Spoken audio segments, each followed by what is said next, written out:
Hi guys, welcome back to Sweetfield. For today's cake, I will show you how I made this Paw Patrol cake.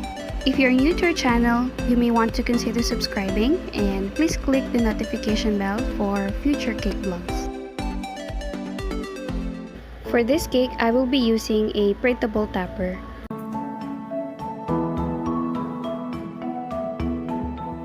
Carefully cut each characters.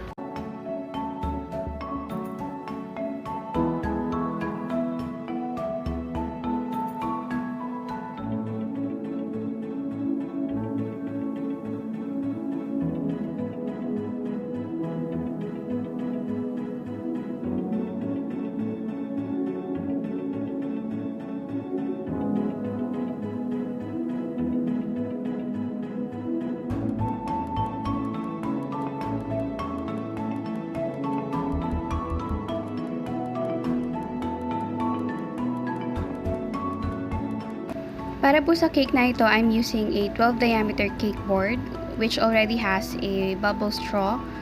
I attach it using a very small amount of glue stick. This will serve as a support on the cake during travel. Don't forget to always inform your clients about the bubble straw or any other support that you added on the cake. This cake is a chocolate chiffon cake with chocolate whipping cream filling. Don't forget to always put your border icing before putting your filling.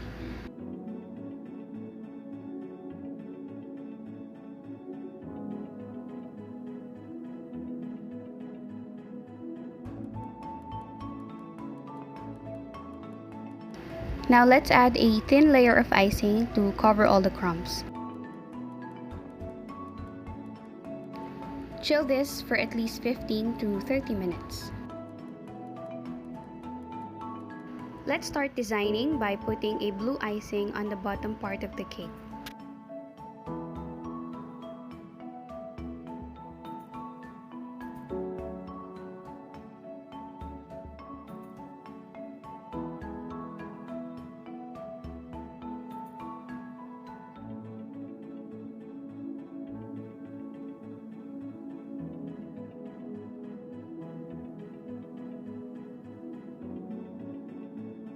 Once all the color is in, let's carefully scrape the icing using the spatula.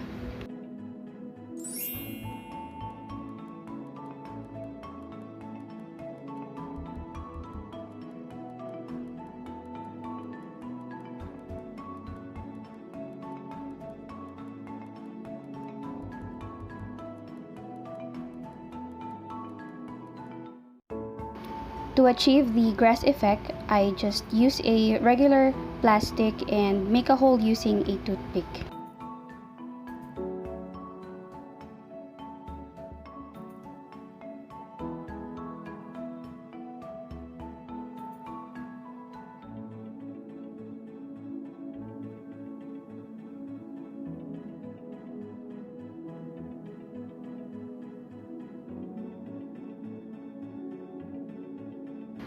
Now for the last step, let's attach all the details on the cake.